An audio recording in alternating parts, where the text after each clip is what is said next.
महाभारत के युद्ध में ऐसे कौन से राजा थे जो युद्ध में भाग न लेके भी महत्वपूर्ण रहे।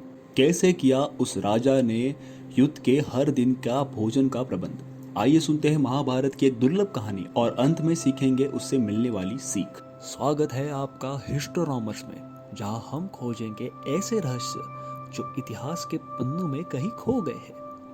एक ऐसा चैनल जहां होगा आपकी सारी जिज्ञासाओं का अंत। दोस्तों, हम दुनिया भर में देखते हैं कि मानव जितना खाता है उससे ज्यादा वो बर्बाद करता है। अगर हम आंकड़ों की बात करें तो सर्वसाधारण 1/3 भोजन हिस्सा बर्बाद हो जाता है। गरीबों का भोजन नैसर्गिक आपत्ति के कारण खेत में तथा अमीरों का भोजन उनके प्लेट में बर्बाद होता है। सर्वेक्षण के हिसाब से भोजन की सबसे ज्यादा बर्बादी होटल और शादी विवाह जैसे अन्य कामों में होती है। ऐसे भोजन की बर्बादी होने वाले दौर में हम बात करते हैं ऐसे कार्यकाल की जब विश्व का सबसे बड़ा युद्ध माना गया था। जी हाँ, महाभारत में आर्यवर्त और अनेक अन्य प्रांतों की सेना ने भाग लिया था। इस युद्ध में 50 लाख से भी ज्यादा लोगों ने भाग लिया था। सभी राजा इसमें शामिल थे। इस युद्ध में सिर्फ कुछ लोग शामिल नहीं थे, जैसे कि बलराम जी, रुक्मिणी के भाई रुक्मी, विदुर जी। बाकी सारे राजा महारथियों ने अपने प्रजा सहित हिस्सा लिया था।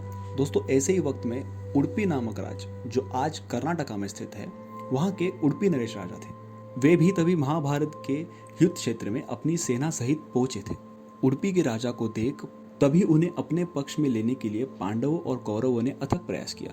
अपने पक्ष में लेने के लिए पांडवों और कौरवों की खींचातानी देख उन्होंने युद्ध में भाग न लेने का निर्णय लिया। हालांकि उन्हें ये भाइयों भाइयों में होने वाला युद्ध उचित भी नहीं लग रहा था, पर फिर भी उन्होंने इस युद्ध में महत्वपूर्ण होने के लिए भगवान कृष्ण जी को एक प्रस्ताव बताया। दोस्तों, हालांकि कृष्ण जी और उडुपी नरेश इस बात को भली भांति जानते थे कि इतनी विशालकाय सेनाओं का भोजन बनाने का दायित्व सिर्फ भीमसेन और स्वयं भगवान कृष्ण ही कर सकते थे। पर भीमसेन क्षत्रिय कर्तव्यों से बंधे हुए थे, तो भगवान कृष्ण जी ने अर्जुन का सारथी होने का वचन दिया था। तो उडुपी नरेश ने इतनी विशालकाय सेना का हर दिन युद्ध में भोजन का दायित्व स्वीकारा और यह प्रस्ताव कृष्ण जी को दिया। इस निर्णय से भगवान कृष्ण जी भी प्रसन्न हुए।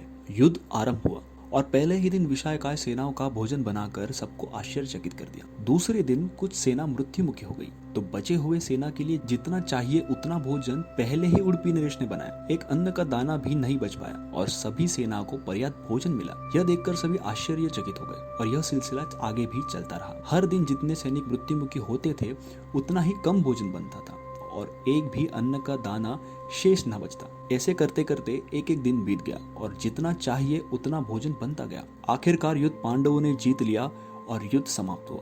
तब पांडवों के बड़े भाई युधिष्ठिर ने अपने राज्याभिषेक का दिन अपनी प्रजाजनों से कहा। सभी प्रजाजन और दरबारी पांडवों की प्रशंसा करते हैं कि इतने कम सेना होकर भी पांडवों ने कौरवों की विशालकाय सेना का भीष्म, द्रोण, कर्ण जैसे महारथी होके भी अपना शौर्य दिखाकर पराभव किया। पर इन सारी बातों में उडुपी नरेश और उनके सेना का कार्य अधिक प्रशंसनीय है, जिन्होंने हर दिन उचित भोजन बनाया और अन्न का एक भी दाना व्यर्थ न होने दिया। तब राजा युधिष्ठिर से रहा नहीं गया। तब राजा युधिष्ठिर ने उडुपी नरेश से प्रश्न किया कि उन्हें कैसे पता चलता था कि अगले दिन कितने सैनिक मृत्युमुखी होने वाले हैं और उतना ही उचित भोजन बनाना है। युधिष्ठिर ने इस रहस्य से पर्दा उठाने की विनती की। दोस्तों, तभी उडुपी नरेश ने इन सारी बातों का श्रेय भगवान श्री कृष्ण को दिया और उन्होंने कहा कि कौरवों का खात्मा करने के पीछे जिस प्रकार श्री कृष्ण का योगदान था, उसी प्रकार भोजन प्रक्रिया में भी उनका योगदान था। यह बात सुनकर सभी आश्चर्यचकित हुए। तभी उडुपी नरेश ने आगे बताया कि युद्ध के पहली रात वो श्री कृष्ण जी को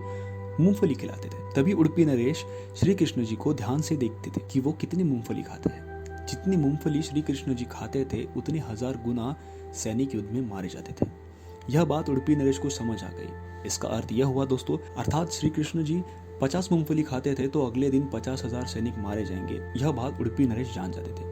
इस अनुसार उडुपी नरेश भोजन बनाते थे और उनका अन्न का एक भी दाना व्यर्थ नहीं होता। दोस्तों, आज अगर हम देखेंगे शादियों में तथा अन्य किसी उत्सव में हमें लोगों का आने जाने का पता होता है या फिर कितने लोग होते हैं ये भी पता है, लेकिन फिर भी आज के जो आचार्य है उसके अनुसार कभी अन्न बना नहीं पाते। अन्न की बर्बादी होती है।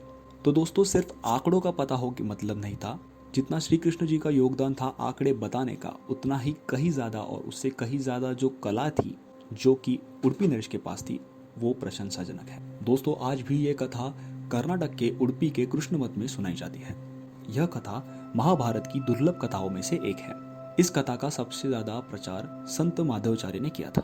दोस्तों, अब हम जानेंगे हमें आज की वीडियो से मिली हुई सीख। दोस्तों, उडुपी नरेश ने अपने कार्य को श्री कृष्ण जी के इशारों पर विश्वास रखते हुए उचित तरीके से अहंकार रहित होकर किया और वह सर्वस्वी सफल भी हुआ। अपने सारे उचित और नेक कार्य भगवान की आकांक्षा मानकर अहंकार रहित होकर अपना कार्य सफलतापूर्वक करना चाहिए। इस सारी युद्धजनक परिस्थितियों में भी भगवान श्री कृष्ण जी को और उडुपी नरेश को अन्न व्यर्थ होने का भय था, क्योंकि हमारे शास्त्र कहते हैं अन्न ही परब्रह्म है। इसलिए इस कहानी में हम सीखते हैं कि सारी सृष्टि का पालनहार भी इस बात को याद रखता है, तो हमारा भी ये आद्य कर्तव्य बनता है कि हम भोजन का एक भी दाना व्यर्थ न करें। दोस्तों, अगर ये वीडियो पसंद आया हो तो हमारे वीडियो को लाइक ज़रूर कीजिए, अपने जिज्ञासु दोस्तों के साथ ये वीडियो ज़रूर शेयर कीजिए और हमारे चैनल को सब्सक्राइब कीजिए। अगर आपकी कुछ राय है और आप कुछ इतिहास के पन्ने ढूंढना चाहते हैं तो कमेंट सेक्शन में ज़रूर बताइए। तब तक के लिए हम आपसे विदा लेते हैं, लेकिन जल्द ही मिलेंगे इतिहास के खोए हुए पन्नों के साथ। जय हिंद।